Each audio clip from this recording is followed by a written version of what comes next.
A new year, new season. Let's see what's happening at the Gaillard Center when the Charleston Symphony takes center stage this month. Let's welcome back its artistic director and concertmaster, Yuriy Bekker, and a very warm welcome to the Symphony's principal horn player, Brandon Nichols. Glad to have you both with us. Thank you, Leila. Thanks so much for having us. Always. Oh, we love having you on the show. And we love the way you describe the music. And we want to start with one very epic piece that is going to be featured this weekend, with a ton of instruments on stage. So yes. Why don't I let you tell the rest? Well, this weekend we're playing the Alpine Symphony by composer Richard Strauss. It's an incredible piece of music. It's an epic work, and that requires huge forces. We have 107 musicians both on stage and off stage. So the Gaillard Center will be full like it never before. We've never had so many instruments on stage before. That's amazing. But this piece is unbelievable. Yeah. It's about Richard Strauss's journey up and down the mountain in the Alps. Yes. It's a trip that he reminisced from his childhood, but he brought it to life to music later in his life. So it gives you a sense of how majestic the scenery is and the romance tied to it too. It starts with night, then sunrise, and then the trip up, and then the biggest moment. And I know it's Brandon's favorite moment too. It's the summit. Oh yes. Well, please tell us more about the horn section, because this is playing as prominently as the violin section. It is. It's an enormous horn section. Probably, and what Strauss calls for 20 horn players, but we're using at least 13, and some will be off stage, and some are 8 at least on stage. And like Yuriy said, on the summit is a big, glorious horn and trumpet passage that is just one of the most inspiring passages. One of my favorites. Let me ask you this. So when you have all the instruments on stage, is it because of space that you have them behind stage, or is it the effect of hearing the instruments in a distance as opposed to the ones that are sitting right in front of you?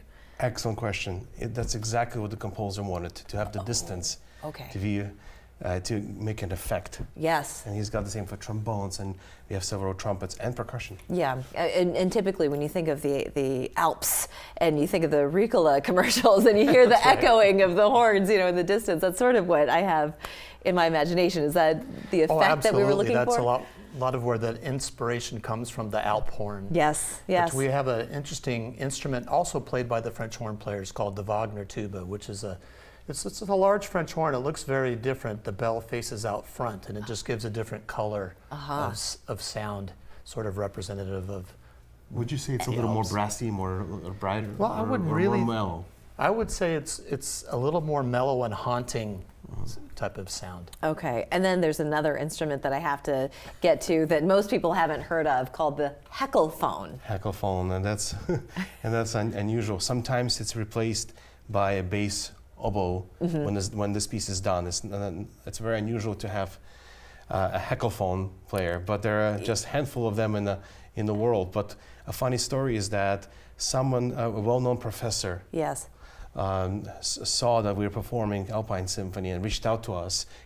All the way from the West Coast, no less. And he said, I just played heckelphone for Alpine Symphony with the Los Angeles Philharmonic. Yeah. Would you like me to come to Charleston? It's incredible. And we said yes. all for the pleasure of our ears. That's wonderful. Well, let's move on to the next concert, and this is featuring a rising star, Aubree Oliverson. Yes, it's actually the same concert. She'll be in the first half. Okay. And she'll be playing Bruch's beloved violin concerto. This is a very romantic piece. Yes, very romantic piece, and it's a staple in violin literature, and everyone, all the musicians know it, but the community and public will absolutely love it. Yeah, and in some of the passages, some of the lines, it's almost like the violin is singing, is what I've been reading. Yes. So that's how it's described. It almost sounds like a voice that's emanating from your But instrument. you know what's really cool? There's a small connection between the pieces. The summit of the Strauss, right? The motif of the summit, when you reach the peak of the mountain, is also a melody in the second movement of the Bruch. So when Aubree That's Oliverson perfect, is yeah. going to play da da da ya, Yeah. we're going to think about also the Summit and the Strauss, Very which we'll cool. have in the second half. I love it. It's always such an education with you. Okay, got to get to what's happening at the end of the month, shall we? This is Yes. going to be quite the spectacle. It's a Yes. musical and acrobatic spectacular. It's- So tell us more about this. This is just an awesome season. We're just Yeah. so thrilled to start the new year, first with the Alpine Symphony, and Indeed. then with the Pops, January 23rd and 22nd, I believe. It's Cirque Musica. So imagine acrobats from Cirque du Soleil. Yeah. We're going to have 15 of them this time, contortionists, all kinds of acrobats. They'll be flying over our heads in the Yeah, Gilliard yeah. Center. Very hard to concentrate. It is hard to concentrate. You're reading your music and looking right. up at the same time. You do that, yeah. And heroes and villains. We're going to play musical Superman and Star Wars, and also some beloved classics like Jupiter and Mars from the Planets. Oh, beautiful, yes. You know what's really funny? There'll be one person who won't be able to see the Cirque acrobats. It's going to be you. It's me. Because you're going to be facing him Yes, and all because the rest of the I'll orchestra. see the shadows. I can see I've done the show before. You see the shadows Yes. of the acrobats and going all over the orchestra. But I will have a wonderful view of the musicians and our incredible orchestra. Sounds fantastic. All right, so just remind our viewers here. So this Friday, Saturday, January 9th and 10th at 7:30, that is going to be just such a beautiful concert. Do try to get tickets if you can.